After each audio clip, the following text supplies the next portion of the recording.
Cliff, if you don't mind, you told a beautiful story yesterday about the blind woman, and I would love if you would be able to share that with everyone. Is this real people, by the way? Yes. Mark and Susan had been married a few years when suddenly she began to lose her eyesight, and she got really depressed and sank into a deep slough of despond. But Mark said, listen, honey, I'm going to stick with you, and I'm going to help you learn how to do your job blind. And so they worked hard at it. He went with her to the office every day, showed her how to do her job as a blind woman, and then he would leave for his work at an army base. Well, one day he turned to her and said, Susan, I'm sorry, but I'm getting to work too late. You're going to have to go to a job on your own. And she was freaked out. There's no way I can ride the bus, walk the streets, go up the stairs, go into the office building, go upstairs and sit at my desk and do this on my own. And he said, no, honey, I'm going to stay with you. I'm going to teach you. And so they did it for a couple of weeks. And then eventually he said, okay, I think you know it well enough. I've got to go to work at an earlier hour. So Monday came, she got on the bus, walked the block, walked up the stairs, seamless. Tuesday, Wednesday, Thursday, it went beautifully. Friday, as she's getting on the bus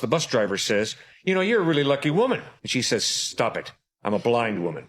He said, well, yes, ma'am, but every day this week that you've gotten off the bus, there's a man standing on the street corner in a military uniform, and he never takes his eyes off of you. And when you walk down the sidewalk, he's watching you carefully like a hawk. You cross the street at the right time, he's watching you like a hawk. You go up the stairs, you open the door, you go in, and as soon as that door closes, he stands ramrod tall, gives you a salute, blows you a kiss, and then turns to go away. And all of a sudden, Susan understood, that's my husband.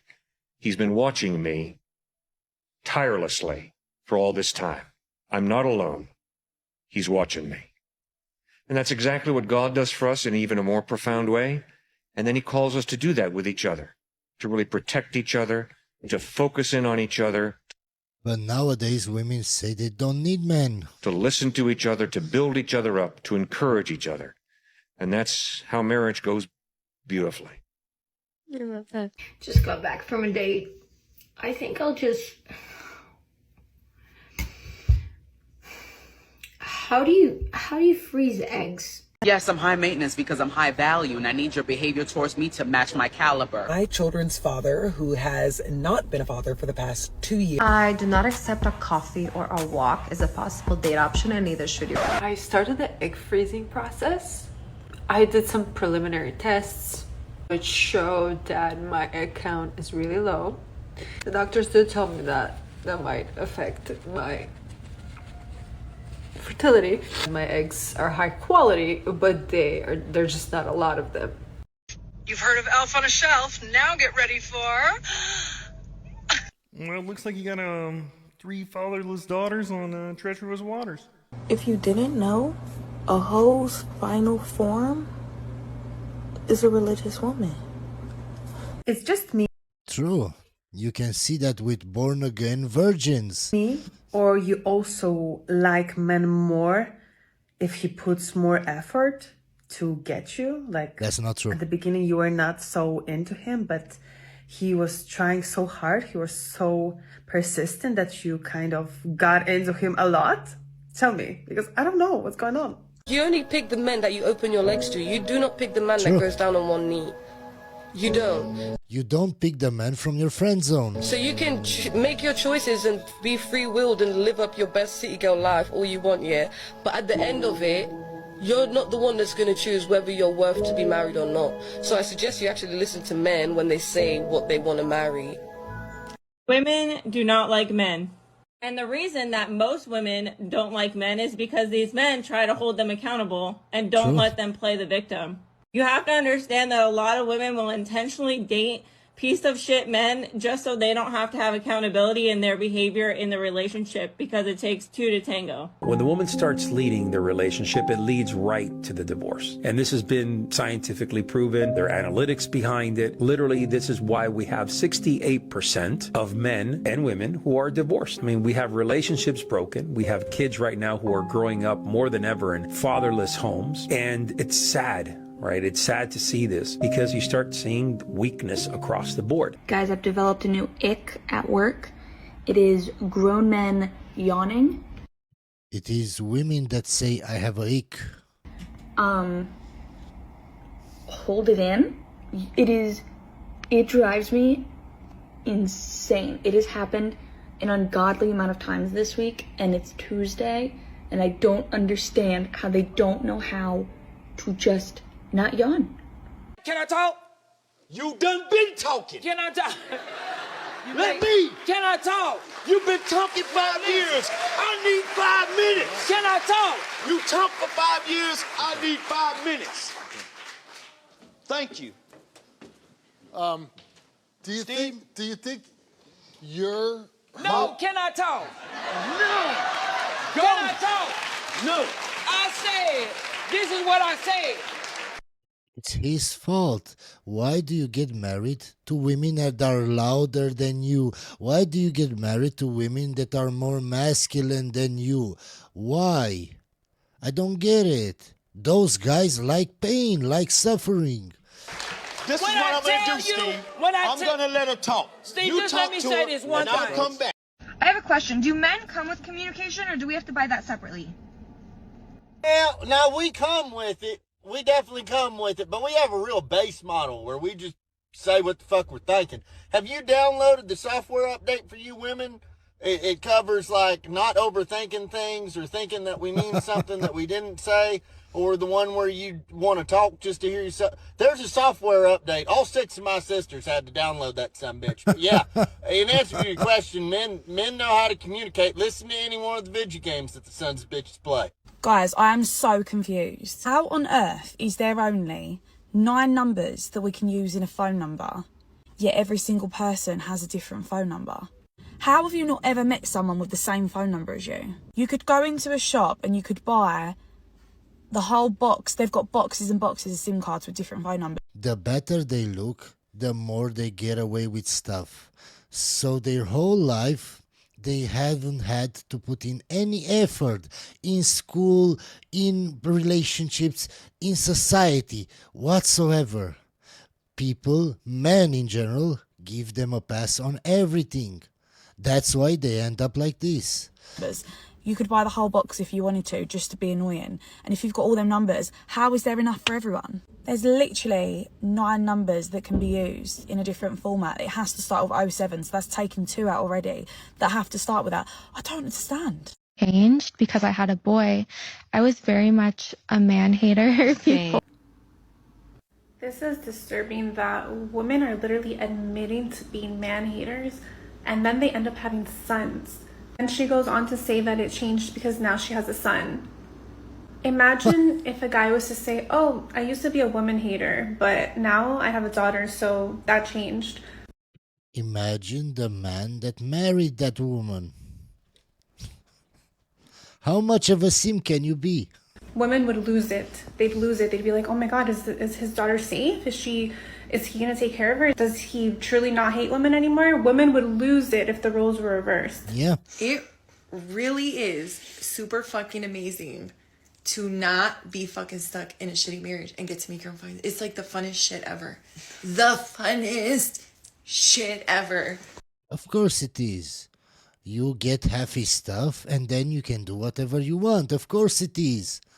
Don't forget, guys, she chose that man, that shitty man that she's talking about.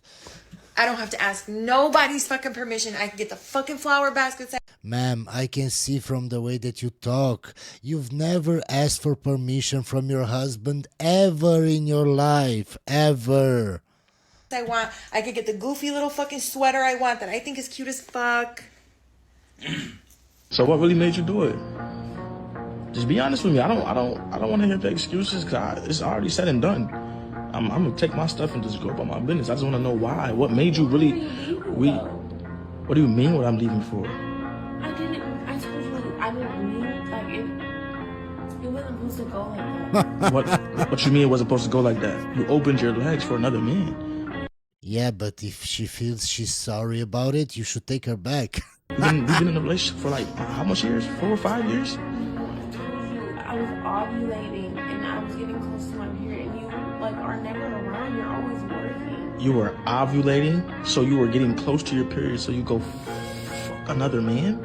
The number one source of divorce is not infidelity or lack of shared values. It's usually got something to do with money. And also 70% of divorce filings are filed by women. And we don't like to say this because we like to pretend women have no agency and that they're just doughy little foes. The man loses a business, becomes broke, or has a mental breakdown. When a man loses his status as a provider, he's very inclined to be on the wrong end of divorce. So I think a lot about young men. I think a lot about financial security. I think every man should start with the notion that he's going to be responsible for the economic well-being of his household. And by the way, sometimes that means getting out of the way and being more supportive of your partner who happens to be better at that money thing than you. And that's a wonderful thing. But start from a position of, this is my responsibility. I've always said, like, I want a nice guy. I've always been into, like, the heads or, like, the douchebags of the male community because I was so traumatized by them. I'm sitting there being like, I want a nice man. Like, why can't a guy just come to my life and be so nice and, like, be obsessed with me? And then I find, like, a guy that's really nice, and I am so thrown off. Like, I really did find a guy who's, like, super fucking nice. Like, the most respectful, like, anything I really need, like, he's gonna do it for you. I'm sitting there like, like, I'm the problem. I'm the fucking problem. I do want a healthy relationship. Okay, I really do. More than anything, that's what I want. I think I just still need a guy who, like, gives me a run for my money. I'm so the problem because, like, you're nice. Like, literally, like, Connor from Love Island vibes. But, like, it's just too nice.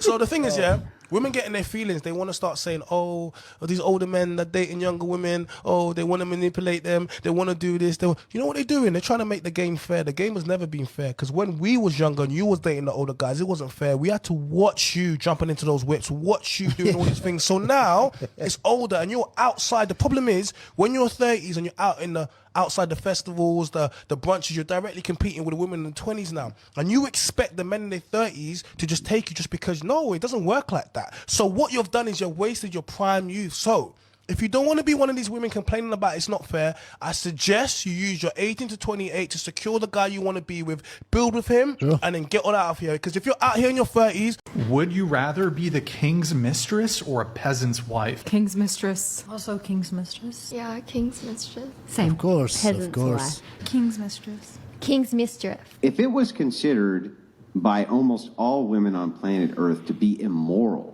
to be the king's mistress rather than the peasant's wife, who would change their answer? What are the consequences? It's just the immoral? only consequence is social shame. You get judged by other women. Oh, That's it. Yeah, I mean, that comes with... Who would change their answer? Nobody? You're going to get judged. If you are with a man specifically because they are powerful and rich, but you're not interested in them for any other reason than just their wealth and their power, are you? Raise a hand. Wait, what? Nobody? Who's the most beautiful woman you could think of? What's her name? A little lady called Pam Anderson. Pam Anderson, which decade? We're talking peak. Like the 90s or Like, Yeah. yeah. Here's Pam Anderson. 1,000 men are rating her. We're looking for their average answer. You're right next to her. They're rating you next. Are we going to have you guys do this? You and Ryan Reynolds? Yeah, I'll do it. back? Well, she has the fake. It's mine are real, so that's a preferential thing. Then spermy eyebrows from the 90s. I'm confident in saying we'd go pretty much toe to toe. Okay. You are. Okay. Your ideal. Oh, no. I'm going guy. to give you the same exact answer that you guys all gave. There's no guy I can think of on planet Earth who's even close. I'm the best looking dude who's ever lived by my own estimation. It's how I feel. Just humor me. Pick I'm a guy. humoring. Play game. I'll play tell you ball. what, as soon as you stop lying to me, I'll stop lying to you. Where do you actually rate next to Pamela Anderson in her peak? Tell the I think truth. I'd go toe to toe with Pam. Okay, great. Anderson. Then I'll go toe to toe with Jason Momoa. I can get behind Brad. Brad Pitt in Legends of the He can Fall. get- he can That's do this whatever guy he wants. right here. Men oftentimes get into very fucked up situations because they want to be a wonderful man for the woman by following her lead. And what they don't understand is that a lot of women are leading themselves in a direction that is actually backwards to where they want to end up. So all of the requests that you get sexually, whether it's from somebody with sexual trauma, or as you said, maybe somebody else, maybe it's just a woman that says, you know what, I like to be choked a little bit. Choke me, slap me, spank me, harder, faster, daddy. Men go, if that makes her happy, I'll do it. Without realizing that what she's asking for is actually backwards to what she needs. You have to give the woman what she needs, not necessarily what she wants. One of the reasons I'm sick of being a single mom, because I'm tired of doing like the physical around my house. Okay, like I'm tired of replacing the smoke alarms. Okay, so why do you need a man? Just hire a maid. Like I have 2 sinks in my house right now that like the drain stopper is like, it just pulls up. Like, I don't know. I just tried to fix it, but I don't know, it broke again. My ice thing, it makes ice, but it doesn't dispense ice. And then I was hanging up vines in my daughter's room, and I was like, okay, the smoke alarm's missing. I was like, I might as well just extend the ladder and go to the very top of the ceiling, whatever. Well, I extended the ladder and I got to the very top, and literally this was the last thing I had to do. And the ladder just like went down the wall, and I just went with it. And I hit my daughter's desk. And it's a Friday night, you know, so obviously it's going to be more bruised tomorrow.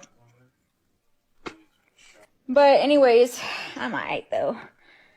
But it could have been a lot worse. But yeah, I'm just tired of doing that.